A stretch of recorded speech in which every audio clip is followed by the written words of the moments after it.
வணக்கம். இந்த கொரோனா கால ஸ்பெஷல் அமைச்சர் வீடியோ சீரீஸ்ல மறுபடியும் நம்ம சந்திக்கிறோம்.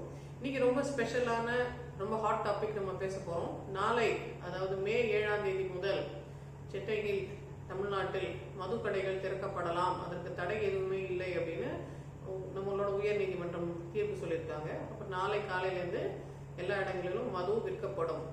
அப்போ இதை சொன்ன உடனே நமக்கு இம்மீடியட் ரெஸ்பான்ஸ் என்ன வருதுன்னா, எதுக்கு இத்தனை நாள் தான் குடிக்காம எல்லாம் நல்லா தானே இருந்தோம், திரும்ப எதுக்கு நீங்க மது கடைகளை திறக்கிறீங்க, பிரச்சனைகள் உருவாகுமே, பெண்களுக்கு கஷ்டம் ஏற்படுமே, குடிப்பழக்கத்தை மறுபடியும் கவர்மெண்டே தூண்டுற மாதிரி ஆகுதுன்றது அது ஒரு நிலைப்பாடு. அது உண்மைதான். இது கண்டிப்பா நம்ம யோசிக்க வேண்டிய ஒரு விஷயம்.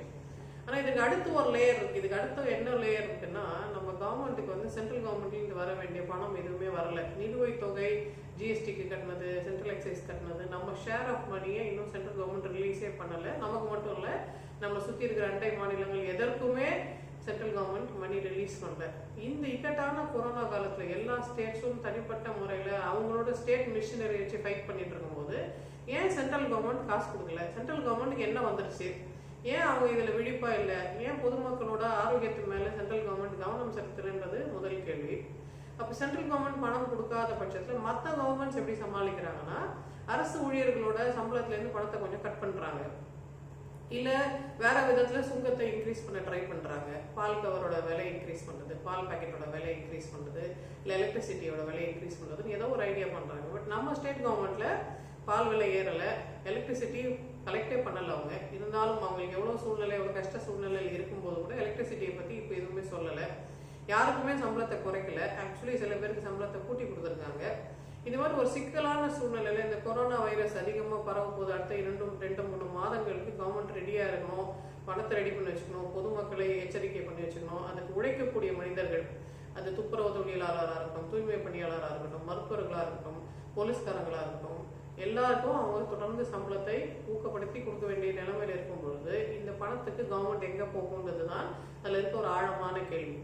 இப்ப பணத்துக்கு கவர்மெண்ட்டுக்கு வேற வழிகள் இல்லைன்றதுனால கவர்மெண்ட் என்ன லாஜிக் யூஸ் பண்றாங்கன்னா, எப்படி இருந்தாலும் ஊர்ல எல்லாம் காய்ச்ச ஆரம்பிச்சிட்டாங்க.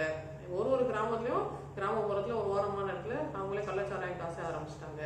நகர்ப்புறங்கள திராட்சைப்பழம் வாங்கி வைன் காய்ச்ச ஆரம்பிச்சிட்டாங்க.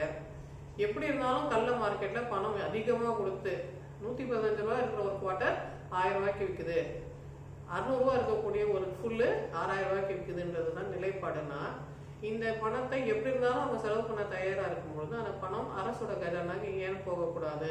எப்படி இருந்தாலும் ஏதோ ஒரு ரூபத்துல அவங்க பணத்தை செலவு பண்றாங்க. ஆல்கஹால் குடிக்கிறவங்க குடிச்சிட்டு தான் இருக்காங்க. எக்ஸ்ட்ரா பணம் எங்கேயோ யாருக்கோ போகுது, கவர்மெண்ட்டுக்கு போகாம வெளியில எங்கேயோ போகுது.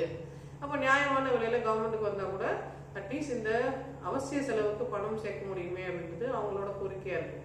இப்ப எல்லாத்தையும் நம்ம கவனிச்சு பார்க்கும் பொழுது ஒரு பக்கம் குடி அதை குறைக்கணும், பொதுமக்களுக்கு அதனால கஷ்டம், பெண்களுக்கு அதனால கஷ்டம் இருந்தாலும் இப்படி குடிக்கிறவங்க தொடர்ந்து குடிச்சிட்டு தான் இருக்காங்க. ஆனா அந்த பணம் கவர்மெண்ட்டுக்கு வரல. அட்லீஸ்ட் அந்த குறைந்தபட்ச பணம் கவர்மெண்ட்டுக்கு வந்தாவது பொதுமக்களுக்கு அவங்க நன்மை செய்ய முடியுன்றதுனால இல்ல நிறைய லேயர் ஆஃப் நுவான்சஸ் இருக்கு. இந்த சைடு போறதா அந்த சைடு போறதா, அறம் எங்க நிக்குதுன்னு நம்ம கண்டுபிடிக்கிறதுக்கு ரொம்ப கஷ்டமான சூழ்நிலையா இருக்கு.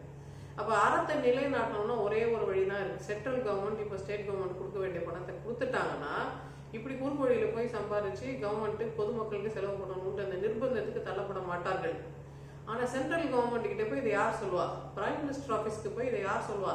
பிரைம் மினிஸ்டர் காதுல போய் இதை யார் ஓதுவா? எப்போ இதுக்கு தீர்வு வரும்ன்றதுதான் நமக்கு தெரியல. அந்த தீர்வு கிடைக்கிற வரைக்கும் பிரைம் மினிஸ்டருக்கு இது எதுவுமே தெரியாத வரைக்கும், அதை பத்தி அவர் யோசிக்காம, அது முடிவெடுக்காம, அதற்குண்டான நடவடிக்கையில் ஈடுபடாத வரைக்கும் கவர்மெண்ட்ஸ் எல்லாம், ஸ்டேட் கவர்மெண்ட்ஸ் எல்லாம் அவங்களுக்கு தெரிந்த வழிகளை ஏதோ ஒரு விதத்துல அவங்க சமாளிக்க ட்ரை பண்றாங்க. இதைதான் நம்ம வந்து தர்ம யுத்தம், தர்மத்துக்கு வந்து சிக்கல் அப்படின்லாம் சொல்லுவோம்ல. தர்ம ரொம்ப கஷ்டப்படுற ஒரு அறத்துக்கு பெரிய போராட்டம் நடந்துட்டு இருக்கு. இந்த சூழ்நிலையில ஒரே ஒரு விடிவு தான் நமக்கு இருக்கு. சென்ட்ரல் கவர்மெண்ட் நம்ம கொடுக்க வேண்டிய பணத்தை கொடுத்தாலே ஒழிய விடிவு இங்க ஏற்படாதுன்றதுனால நம்ம ஸ்டேட் கவர்மெண்ட் எதிர்த்து நம்ம போராட்டத்து ஒரு பக்கம் இருந்தாலும் ஸ்டேட் கவர்மெண்ட்டும் ஒரு இயலாமையில தான் இதை செய்யறாங்க. இந்த இயலாமை போனோம்னா சென்ட்ரல்ல இருந்து வர வேண்டிய பணம் வரணும்ன்ற அந்த ஒரு நிலைப்பாடை நம்ம எடுத்தோம்னா நமக்குள்ள ஒரு ஒத்துமையான ஒரு ஹார்மோனியஸ் ரிலேஷன்ஷிப் நம்ம வச்சிருக்க முடியும். நம்ம கவர்மெண்ட்டுக்கு நம்ம கோஆபரேட் பண்ண முடியும்.